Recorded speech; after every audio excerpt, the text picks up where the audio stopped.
Para ulama dan tokoh masyarakat Temanggung temui Anies Baswedan di Magelang. Adalah hari terakhir Pak Anies Baswedan berada di DKI 1 dan kemudian kami berharap Pak Anies Baswedan nantinya tidak hanya sekedar bermanfaat untuk Jakarta, tapi juga bermanfaat untuk Indonesia, dan kami sangat yakin bahwa Pak Anies Baswedan akan menjadi pemimpin yang sangat efektif dan luar biasa untuk Indonesia. Terima kasih.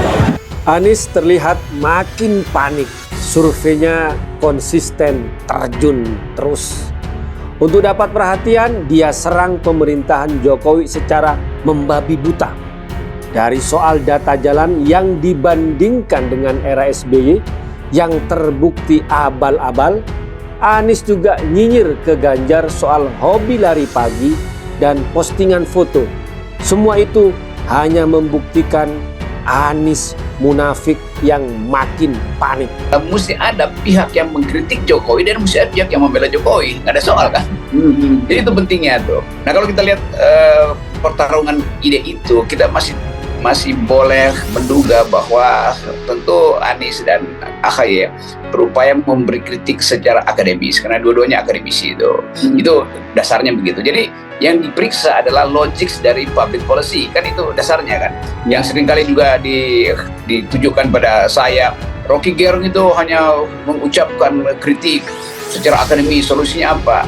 Loh, saya katakan bahwa saya memberi kritik terhadap kebijakan dengan perspektif akademis. Adalah deklarasi dan pengukuhan untuk pengurus kecamatan ya. Jadi kita pada hari ini ada 6 kecamatan untuk dikukuhkan, yaitu Martoyudan, Mupilan, Mungkin, Salaman, Bindusari, dan enam itu ya. Udah 6 itu.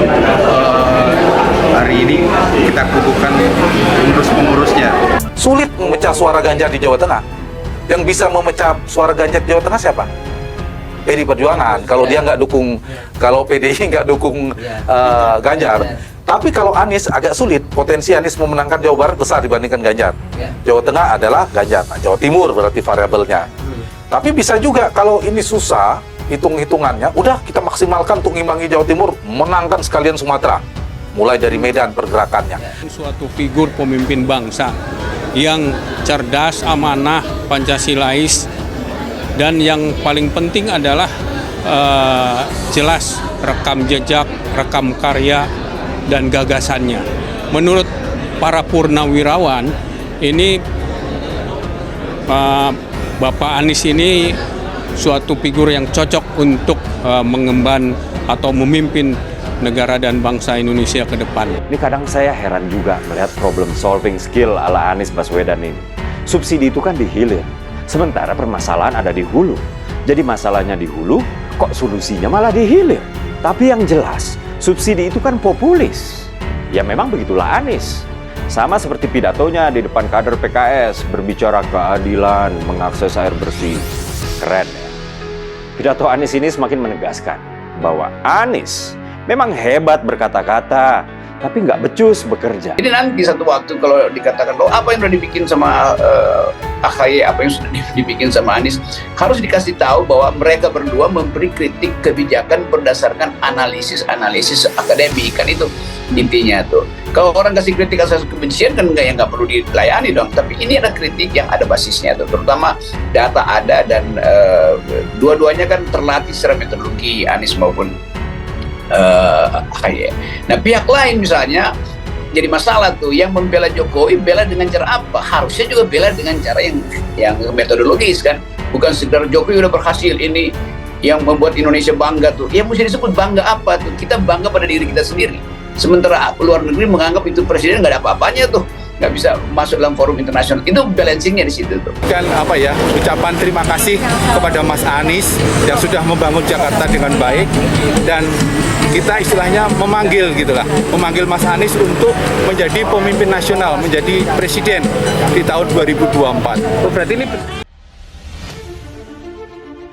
Bakal calon presiden atau cawapres dari Koalisi Perubahan untuk Persatuan Anies Baswedan melakukan pertemuan dengan perwakilan tokoh masyarakat dan ulama di Kabupaten Temanggung, Jawa Tengah di Resto Kebon Tebu, Magelang, Sabtu siang. Dalam pertemuan tersebut sangat dirasakan gelombang masyarakat yang menginginkan adanya sebuah perubahan. Turut hadir mendampingi Anies, Waketum Partai Nasdem Ahmad Ali dan kakak dari Gus Baha yakni Gus Mahasin.